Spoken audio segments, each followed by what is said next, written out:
Hi guys and welcome back to the channel.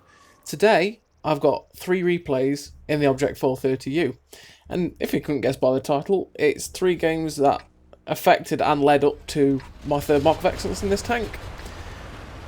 Now this is a tank that I've had for I unlocked it a long time ago, and it's a very good tank.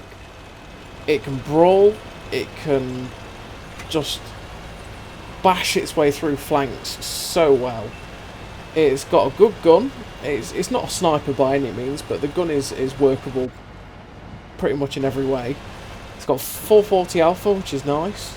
It's got good pen. It's got 340 heat pen, which just butters through things like mouses and Type 5s.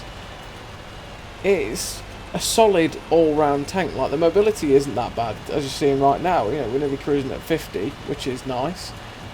It can side scrape quite well. It's got a very good turret. Like, the turret is very good, and it does just very well at a lot of things. Like I say, brawling is the main thing that this tank is built for. You can brawl like no tomorrow, and that's kind of how I managed to get the third mark, really, to be honest, in this tank. And that's because the maps I get are more corridory / city type maps, and that just aids this tank so much. So right now we've come to this position at D4 on Severogorsk to try and like just batter our way through the enemy tanks as they come and attack us on this position. Now it's quite risky brawling this Kranvarm, because obviously he's got the turret armour, but not just the turret armour, he's also got the gun depression. Because in this tank, you only get, I think it's either 5 or 6 degrees, and that's just not enough at times. Yeah, it really struggles with gun depression ridgeline fights.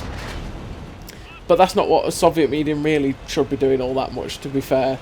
It wants to get hulled down, but it doesn't want to be in a position where you've got to be relying on gun depression. So you saw with the gun handling side of things, that light tank got away with it because the gun handler just said no, and also a bad shot from me too. So we know this Kranvarm is reloading, so we wanted to pop some shots into him. We still want to get rid of him, because once he is loaded, he is going to hurt. So we want to just keep working. Like, we're not getting shot here, and he's clearly loaded, but we want to get rid of him, and we get rid of him. Because, like I say, he has, you know, 1600 clip potential. He could take away lots of our health quite quickly. I think at this point right now in this game, I'm at 94%. Sorry. So we're within. It'd have, in a tier 10 tank like the 430U, it would have to be a mega game to 3 mark it. From like a whole percent wise, you'd have to be talking probably 10k combined, maybe more. As it was, the average to do this at the time of doing it, I think was about 4.7, 4.8. I couldn't be sure. It was somewhere around that region, because obviously the MOEs have sort of amalgamated with the PS4 MOEs, so lots of averages have changed on lots and lots of different tanks. Some have gone up, some have gone down. So I'll take the E50M for example. The E50M, the PlayStation players were averaging about 300 to 400 more damage for the third mark requirement than we were on Xbox. But other tanks, it was the other way round. So like for me, the E50M dropped from 94%, because I was quite close for that one as well, down to about 91.7 I think it is, just because they average more. There's a lot to do with the fact that I don't think many people play the E50M anymore, because I mean, it never used to get played all that often anyway, because that tank right there, the E50, it was just for a long time was a hell of a lot better than the E50M. It had, the only thing it lacked really was the pen. That was all, and the E50M was just not as good. Then they nerfed the E50, and lots of people probably started playing the E50M again. But again, it's still not. I'd say it's a mid-tier, tier 10 medium tank. That's the way I'd put it. It's not bad, but it's also not brilliant, and it's not one that lots of people would first choice pick. So, yeah, the MOEs have changed a lot, so it's quite hard to tell at some points what the requirements are. And this poor bat chat gets completely wrecked. But we'll take that, because that's just kind of what we needed when we came around the corner. I was hoping to do more damage with the round when I first hit him, but we'll take I think it's about 150, 200 damage I did to him. And we end that game with the first class, 5.3k damage, 630 assistance, so that's like 6k combined. That's enough to make the mark go up a nice amount. Hopefully, you know, push us into the realms of like a 1 game at least, or something around that level, generally. Like I say, with this tank, it's very good at brawling. So on a map like this, it can be very, very useful. I'd say the DPM lets it down a little bit sometimes. So like, if you end up in a brawl against a tank like a T95E6, it can rip you to shreds very, very quickly. It probably put in, what, 1.5 shots for every one you put in. So basically it's going to do more damage to you way more often. So you don't want to get into a full-on DPM knife brawl. But at the same time, you've got the armour to be more durable against something like that, for instance, just because there's so many of them in the matchmaker at the minute. Like, you know, your upper plate is just ridiculously good. Like, the weak spot is the lower plate, and they will struggle to pen your upper plate a lot of the time. So, like, this position I'm in now on Ruinberg Winter is... well, Ruinberg War Winter is very good, because that snowdrift just in front of me is enough to cover my lower plate. So it doesn't cover it, like you can see there, it doesn't cover it fully, but it's enough to make RNG count. So you'd have, you know, they have to have good RNG really most of the time for that to go in. So it's quite nice. That pens the turret ring, and I'm pretty sure the turret ring's quite strong. I was at this point I was quite surprised that it went in. That's a tank that I'm not particularly wanting to face right here. A 705A, because he's got a big gun. It was a 152mm gun. He's got a decent pen. Luckily, he shoots us in the side and does track damage. And I'll switch straight to heat. I'm not mucking about with this guy, because he can bounce my AP a lot. And I wanted to butter his... no, basically butter his upper plate or lower plate, because like I've said before, the sad fact about the 705A, heat rounds, 340 odd pen, just completely destroy them, and they can't really do much to counter it except for Sarge Scrape. So he got blacked by Artie anyway. So in the end, we didn't even have to care. But right now, I'm kind of trying to get the track. We've got this waffle here. That's a big one. This waffle looked like he was ready to clip.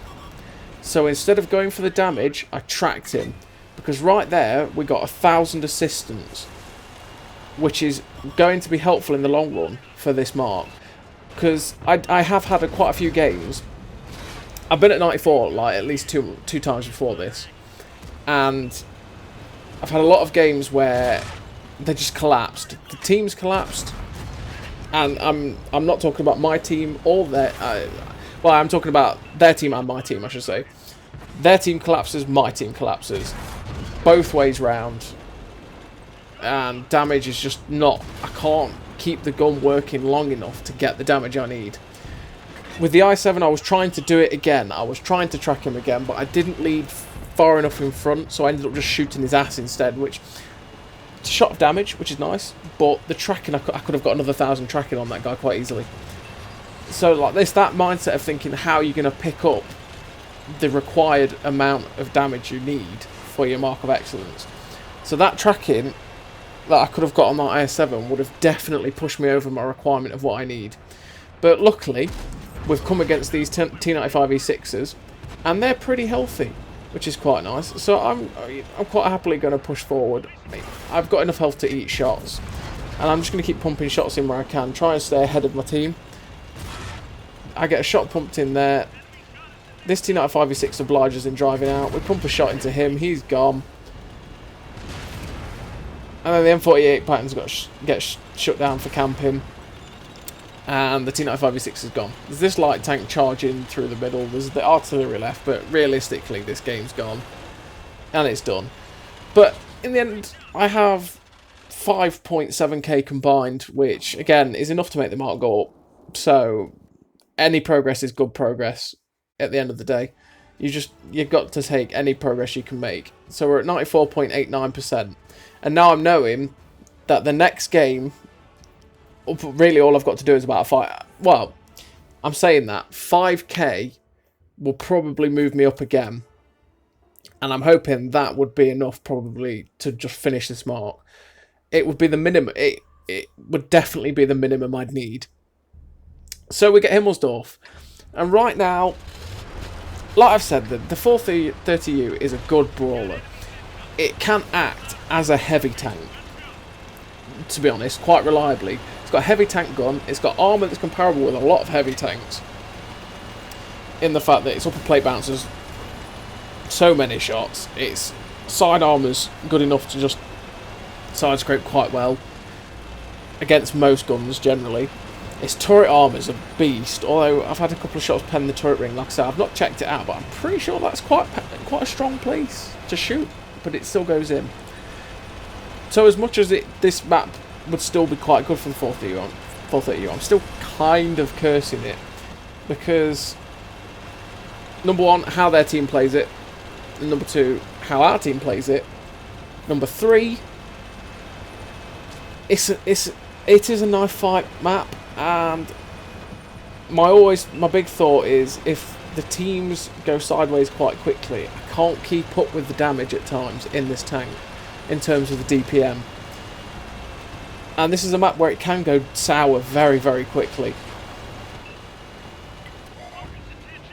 It's also quite hard to pick up resistance unless you do tracking, unless you become a tracking machine and keep tracking as much as you can. So right now we're going to try and track this Kampfpanzer, and we track and pen it at that angle, which is quite nice. There's a chieftain that comes up. Our T10 YOLOs the Kampfpanzer, and this chieftain comes up, so we're just going to pop a shot into his side. And again, we're trying to be careful here. But then the T10 gets shut down. I'm thinking, should I keep going? No, yeah, I'll do it. Because of the guys coming round the castle. That's what made me make that push. The guys coming round the castle gave me the confidence that I could do this. This chieftain comes and tries to poke a shot. He bounces. I pump another shot into him. I'm kind of still can't believe he's still alive, because I thought these guys on the corner would have shut him down, but they just didn't bother. He's trying to do all sorts of weird things. It's not going to work. We shut him down. And now we're in a very powerful position. And this Badger is perfectly placed to track and pen him. And luckily for me, Kebab from Genos is very kind to just sit there and let me shoot and track him every time. So I've got 713 tracking now from this guy. He's lost more health.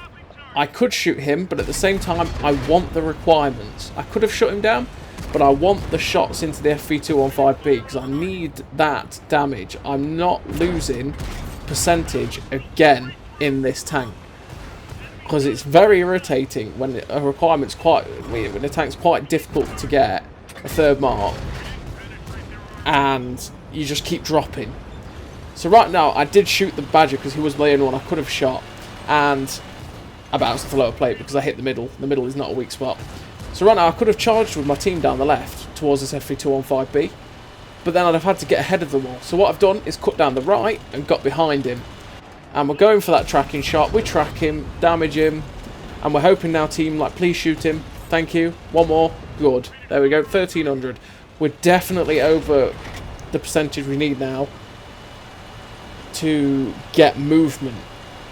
So we're at 5.6k combined. That's movement. And there's still these tanks over here that are nice and healthy that we can get damage on. This T95E6 obliges. We're going to try and track him. We didn't get the pen as well, but we did track him. Unfortunately, oh, there we go. No, someone does shoot him. No, I'm wrong. Someone does shoot him there. And he's still tracked. So we're going to track and pen him again, and hopefully someone will shut him down, and we'll get assistance for that. 2.2k assistance now. And it's at this point I'm starting to think we've definitely got this. The accuracy of the 430U gun there letting me down. It goes perfectly under the Conqueror. So we're going to have to shoot the C-75. He damages our ammo rack, which is quite annoying. but we've still got a repair kit, luckily. We're going to try and side-scrape them out a bit. See if we can pop some shots. Accuracy here. 430U accuracy. Da! Perfect shot under the Conqueror. Slimmest shot into lower plate of E75. Da, comrade. Soviet-Russian gun. We shut down the Conqueror, and that's 7.2k combined.